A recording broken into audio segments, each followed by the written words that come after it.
Hello dear students, my part Soni and welcome to study point.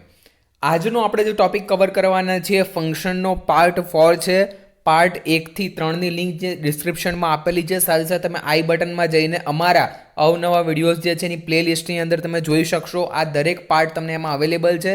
અને હજી સુધી તમે અમારી ચેનલને સબસ્ક્રાઇબ ન કર્યું હોય તો સબસ્ક્રાઇબ કરી દો, જેથી તમને આવા ને આવા નવા વિડીયોઝ જે છે સાથે સાથે અમારી નવી અપડેટ્સ તમને મળતી રહે. આજના જે ટોપિકમાં આપણે કવર કરવાના છીએ એ છે એક્સપ્રેસિંગ અલ્ટરનેટિવ ચોઇસ. બીજા નંબર પર છે expressing habitual action in the past, જેને ડિસ્ટન્સ પાસ્ટ કહેવામાં આવે છે. યુઝ ટુ વર્ડ આપણે વાપરીએ છીએ. અને ત્રીજા નંબર પર છે શોઈંગ પર્પઝ. આટલા 3 ટોપિક આપણે કવર કરવાના છીએ. તો ચલો આજનો ટોપિક, ફર્સ્ટ ટોપિક જે છે એ કવર કરીએ. Expressing alternative choice. એના માટે આઈધર નાઈધર વર્ડ વપરાય છે, આઈધર ઓર નાઈધર નોર. હવે જ્યારે કોઈ વ્યક્તિ પોતાની પસંદગીની વાત કરવા માંગતું હોય અને બેમાંથી એક અથવા બેમાંથી એક પણ નહીં, ત્યારે આ ફંક્શનનો ઉપયોગ કરવાનો હોય છે. હવે ફોર એક્ઝામ્પલ તરીકે તમારી પાસે 2 ઓપ્શન છે, કાં તો તમે આર્ટ્સ લો કાં તો તમે કોમર્સ લો. તો એની અંદર તમારે બેમાંથી એક ઓપ્શન પસંદ કરવાના છે. કાં તો પછી તમને એવી સ્ટ્રીમ આપી દે કે તમારે ડિપ્લોમા કરવાનું છે, તો બેમાંથી એક તમને નથી ગમતું, બરાબર. તો એ કરવા માટે તમારે જે છે એ વર્ડને યુઝ કરવા માટે કે એવા શબ્દો જ્યારે વાક્ય રચનામાં વાપરવા હોય ત્યારે આ શબ્દોનો તમારે ઉપયોગ કરવાનો છે, આઈધર અને નાઈધર.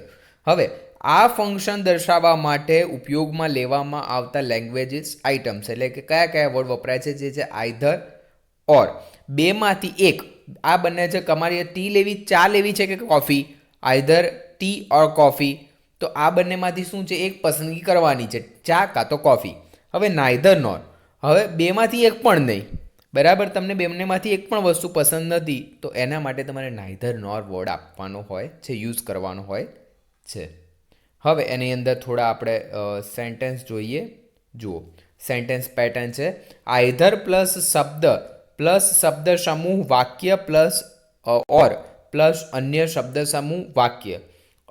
નાઈધર પ્લસ શબ્દ કાં તો શબ્દ સમૂહ કાં તો વાક્ય પ્લસ નોર પ્લસ શબ્દ સમૂહ કે વાક્ય. એટલે કે તમારે જે કંઈ પણ વસ્તુ કહેવી છે એટલે પહેલાં આઈધર લગાવો, પછી તમારું જે કંઈ પણ વાક્ય છે એ કહો, અને વચ્ચે ઓપ્શનમાં તમારે શું છે, બંને વાક્યોને અલગ કરો. પહેલું ઓપ્શન અને અહીંયા પછી પાછળ બીજું ઓપ્શન, એ રીતે તમારે લગાવવાનું છે. નાઈધર નોરમાં પણ એવું, અહીંયા તમારું ફર્સ્ટ ઓપ્શન અને નોર પછી તમારું સેકન્ડ ઓપ્શન. તો અહીંયા જુઓ, તમે જોઈ શકશો either I or my brother will come. કાં તો હું આવીશ કાં તો મારો ભાઈ આવશે, બેમાંથી એક જ આવશું, અમે બંને નથી આવવાના, બરાબર. તો એ કહેવા માટે તમારે માત્ર આઈધર લગાડી દેવાનું છે, આઈ ઓર માય બ્રધર વિલ કમ. બસ આટલે તમારી વાક્ય રચના પૂરી. હવે બીજી એક નોંધવા જેવી બાબત એવી છે કે જો વાક્યમાં કર્તા તરીકે આઈધર ઓર કે નાઈધર નોરનો ઉપયોગ થયો હોય ત્યારે આવા વાક્યના ક્રિયાપદ તરીકે ઓર કે નોર પછી આવતા કર્તાને આધારે એક વચન કે બહુવચન નક્કી કરવું. જો અહીંયા either I or Ram is happy. કાં તો હું કાં તો રામ એ શું છીએ, હેપી છીએ, આનંદિત છીએ. અને અહીંયા બીજી વસ્તુમાં જુઓ, અહીંયા રામ છે એટલે ઇઝ લગાવ્યું. હવે જો either Ram is I, either Ram or I am happy, અહીંયા ઇઝ ન લગાવાય, આઈ ઇઝ ન લાગે, આઈ એમ લાગે. સર્વનામના નિયમો આપણે જે ગ્રામરનો ફર્સ્ટ વિડીયોઝ જે છે એની લિંક તમને ડિસ્ક્રિપ્શનમાં આપેલી છે, એ તમે જોઈ શકશો. એની અંદર તમે સમજાયેલું છે કે આઈની સાથે શું આવે, હીની સાથે શું આવે, શીની સાથે શું આવે ને ઇટની સાથે શું આવે. તો હવે જુઓ, અહીંયા જે બહુવચન કે એક વચનને આધારે અહીંયા પાછળનું ક્રિયાપદ નક્કી કરવું. ત્યારબાદ અહીંયા થોડા આપણે એક્ઝામ્પલ સોલ્વ કરીએ છીએ. અહીંયા ફર્સ્ટ આપેલું છે I will come. I will come, હું આવીશ, બરાબર. સોરી, આઈ વિલ કમ નથી, અહીંયા આઈ વિલ કોલ છે. આઈ વિલ કોલ, હું કોલ કરીશ. તો હવે જો આઈ વિલ કોલ કોને કરશું, કદાચ આપણે એમ કહી શકીએ, ઓપ્શન આપણે વિચારતા હોય કે કાં તો હું આને કોલ કરું કાં તો હું આને કોલ કરું. તમારો બે ફ્રેન્ડ હોય તો એકનું નામ તમે રાજુ હોય અને બીજાનું નામ નીતુ હોય કે રામુ હોય, તો આપણે એમ કે કાં તો રાજુને ફોન કરું કાં તો રામુને ફોન કરું. તો તમારે શું કરવાનું, અહીંયા આટલું તમને આપેલું હોય એટલે અહીંયા તમારે લખી નાખવાનું આઈધર રાજુ ઓર અહીંયા બીજાનું નામ લખી નાખીએ, રામુ કરી દઈએ, રામુ. તો અહીંયા વાક્ય અહીંયા તમારું પૂરું. સેકન્ડ નંબર પર છે માય ફ્રેન્ડ વિલ ગો. મારો મિત્ર છે એ જશે. ક્યાં? કાં તો અંબાજી જશે કાં તો આબુ જશે, બંનેમાંથી એક આપણે વિચારી કરી લઈએ તો આપણે લખી દે લખવાનું છે આઈધર ગો ટુ અંબાજી ઓર આબુ. અહીંયા વાક્ય પૂરું. ત્રીજા નંબર પર છે અમી ઇઝ ટાયર્ડ હી. હવે જો અમી છે એ ટાયર્ડ એટલે કે થાકેલી છે, તો હી એ શું નહીં કરી શકે? તો એ આપણે એમ કહીએ કે આજે હું થાક્યો છું. હવે હું છે ને નહીં લખી શકું કે નહીં વાંચી શકું, બરાબર. આજે મને બહુ થાક લાગ્યો છે એટલે હું શું કરીશ? સૂઈ જઈશ. તો હવે એવી જ રીતે કોઈ વ્યક્તિનું નામ છે અહીંયા અમી ઇઝ ટાયર્ડ. હવે અમી નામનો કોઈ વ્યક્તિ છે. હવે અમી શું છે? તો એની અંદર એરો થાકેલો છે ને હવે એને સૂઈ જવું છે. તો હવે શું કરે છે? એ આય નહીં કરે કાંઈ નહીં કરે, કશું નહીં કરે. તો હવે આપણે એમ જ લખવાનું છે Ami will neither play nor watch TV. હવે અમી જે છે થાકી ગયો છે એટલે ના તો હવે એરો કોઈ રમત રમી શકશે કે ના તો કોઈ ટીવી જોઈ શકશે, કાં તો કોઈ પ્રોગ્રામ જોઈ શકશે. આ રીતે જે છે વાક્ય રચનાઓ પૂરી કરવાની હોય છે. એ જ રીતે Raja is invited as the chief guest. Raja છે એ કેવી રીતે ચીફ ગેસ્ટની જેમ ઇન્વાઇટેડ થયેલો છે? Raja invited as a chief guest. તો હવે શું કરવાનું? આપણે માત્ર કહી દેવાનું. તો હવે એ કેવી આપણે એમ કહીએ કે મને ઇન્વિટેશન મળ્યું છે, તો સીધી વસ્તુ આવે શેમાં જવાનું આપણે? તો બસ અહીંયા એટલું જ કરી દેવાનું છે.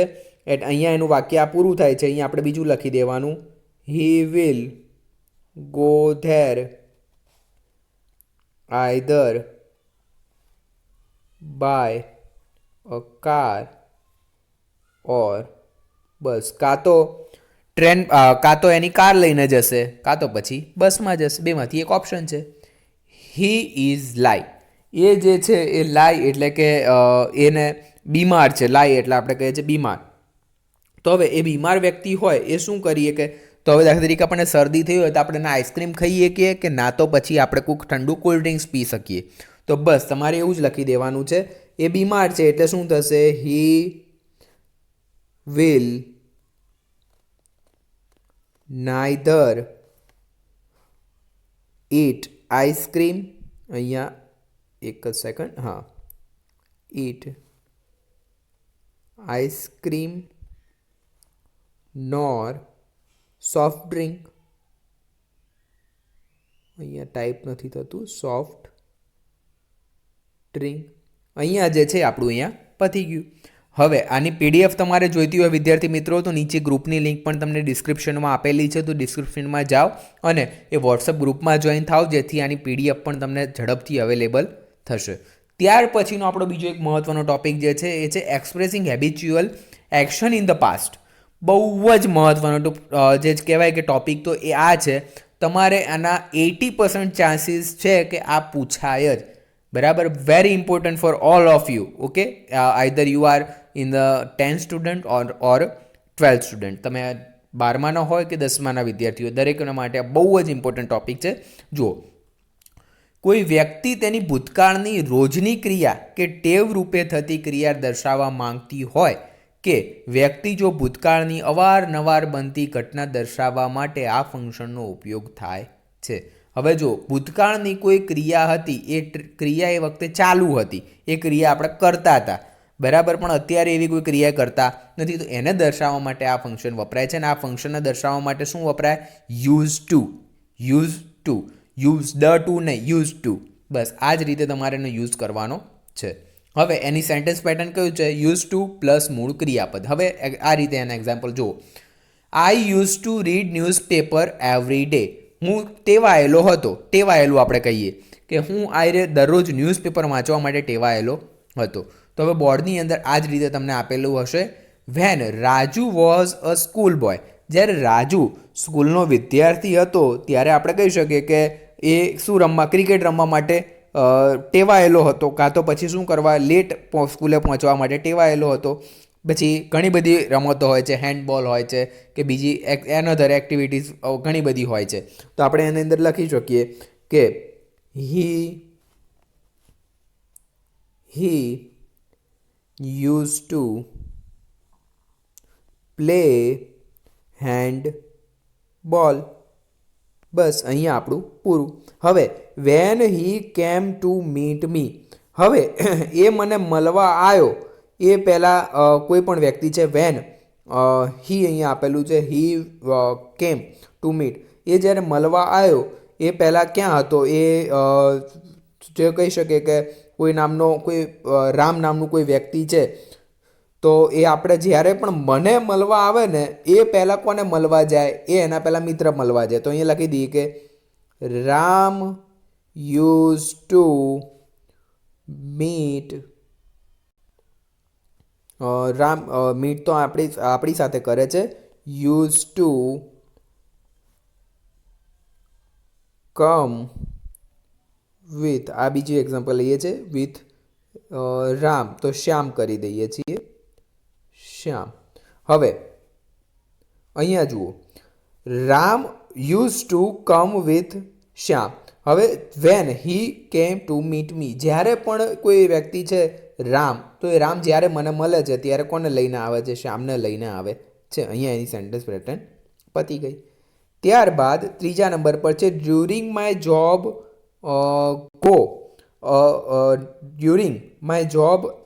Go on school. અહીંયા ઓજી થઈ ગયું છે પણ અહીંયા ગો આવશે. બરાબર. જ્યારે મારી જોબ ચાલુ હતી તમે અહીંયા એ પણ લખી શકો છો, અહીંયા મારી મિસ્ટેક છે. જોબ એઝ કરી દેવાનું છે, અહીંયા ઓ નથી રાખવાનું. બસ અહીંયા થઈ ગયું એઝ અ સ્કૂલ ટીચર. જ્યારે મારી જોબ જે છે એઝ અ સ્કૂલ ટીચર હતી તો ત્યારે શું હતું? તો આજે I use to sit on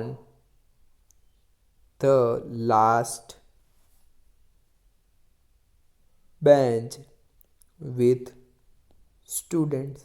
કે હું જ્યારે એઝ અ ટીચર હું સ્કૂલની અંદર જોબ કરતો હતો ત્યારે કેવી મારી ટેવ હતી કે જે વિદ્યાર્થીઓ પાછળ બેઠા હોય તેમની સાથે વાતચીત કરવી મને ગમતી હતી. ઘણા બધા હોય છે સ્કૂલ ટીચર્સ કે તમારા કોઈ જે છે એ ફ્રેન્ડલી ટીચર હોય છે જે સ્ટુડન્ટ સાથે વધારે કોન્ટેક્ટ ધરાવતા હોય છે. આ રીતે હોય છે. ચોથા નંબર પર છે ઇન ધોઝ ડેઝ, કે એ દિવસો હતા તો એની અંદર આપણે અહીંયા બહુવચન છે એટલે આપણે એ જ કરી દેવાનું ધે. તો એ દિવસોની અંદર શું હતું? તો આપણે ઘણા બધા હોય છે કે મોડા જવા માટે ટેવાયેલા હતા તો ધે યુઝ ટુ, સ્કૂલે મોડું જવાનું હોય એને લખી દે કે they in those day they use to come late in the school. હવે એ જ રીતે અમિતાભ બચ્ચનની કોઈ વાત કરો તો અમિતાભ બચ્ચન યુઝ ટુ, બચ્ચન અહીંયા નથી આપેલું પણ અમિતાભ યુઝ ટુ લખી દઈએ છીએ wear. Amitabh use to wear kurta in his college days. અહીંયા આપણું વાક્ય પતી ગયું. હવે આપણે આપણા નવા બીજા તરફ જઈએ છીએ, ફંક્શન તરફ. એ ફંક્શનનું નામ છે શોઈંગ પર્પઝ, જેને એડવર્બ ક્લુઝિસ ઓફ પર્પઝ પણ આપણે કહીએ છીએ. સામાન્ય વાતચીતમાં વ્યક્તિ કોઈ કાર્ય કરવા માટે પોતાનો હેતુ ઈરાદો રજૂ કરે છે. વ્યક્તિનો કોઈ ઈરાદો કે હેતુ રજૂ કરવા માટે આ ફંક્શનનો ઉપયોગ થાય છે અને આ ફંક્શન દર્શાવવા માટે ઉપયોગમાં લેવાતા ફંક્શન લેંગ્વેજ ફંક્શન એટલે કે એલિમેન્ટ્સ. તો જુઓ for, to, in order to, with a view to, સાથે so that, in order that. આટલા વર્ડ આપણે યુઝ કરતા હોઈએ છીએ. એના સેન્ટેન્સની પેટર્ન જુઓ. ફર્સ્ટ ફોર્મ છે સો ધેટ અને ઇન ઓર્ડર ધેટ. એ બધાની પાછળ શું આવશે? પછી કરતા પછી મોડલ ઓક્ઝિલરી, પછી ક્રિયાપદનું મૂળરૂપ પ્લસ કર્મ. તો અહીંયા જુઓ આઈ call him so that I can meet. એનો હેતુ શું હતો? એને કોલ કરવાનો. આઈ call him so that I can meet him. હું એને મળી શકું એ મારો હેતુ હતો. જો વાક્ય ભૂતકાળનું હોય તો કેનનું શું કરી નાખવાનું? કુડ કરી દેવાનું. ત્યારબાદ ફોર્મ 2 છે with a view to, ING વાળું. I call him with a view to meeting him. મારો હેતુ એવો હતો કે with a view to meeting him, એની સાથે મળવાનો મારો હતો હેતુ, એના માટે મેં કોલ કર્યો હતો. ત્રીજા નંબર પર ઇન ઓર્ડર ટુ, મૂળ ક્રિયાપદ. તો I call him in order to meet him. બસ અહીંયા તમારું પૂરું થઈ ગયું. ખૂબ જ ઇઝી છે, તમને બહુ જ સાવ સરળ લાગશે. એક્ઝામની આની અંદર એક વખત પેટર્ન્સ ખબર પડી જાય વિદ્યાર્થી મિત્રો, પછી જરા પણ તમારે ટેન્શન લેવાની જરૂર નથી. પછી તમારે તમારી રીતે કોઈ પણ તમારા તર્ક જે છે એ લગાવી શકો છો, પણ સેન્ટેન્સની પેટર્ન યાદ રાખવી. એની ફર્સ્ટ અહીં એક્ઝામ્પલ જોઈએ. બોર્ડની એક્ઝામમાં કેવું પૂછાય છે, આઈ વોકડ ફાસ્ટ સો ધેટ, હું ઝડપથી દોડ્યો. એનું કારણ શું હતું? એવું થાય કે મારે જે કંઈ પણ જગ્યાએ પહોંચવાનું હતું એ એક્ઝેક્ટ ટાઈમે પહોંચવાનું હતું. તો આપણે એમ કહી શકીએ કે આઈ કુડ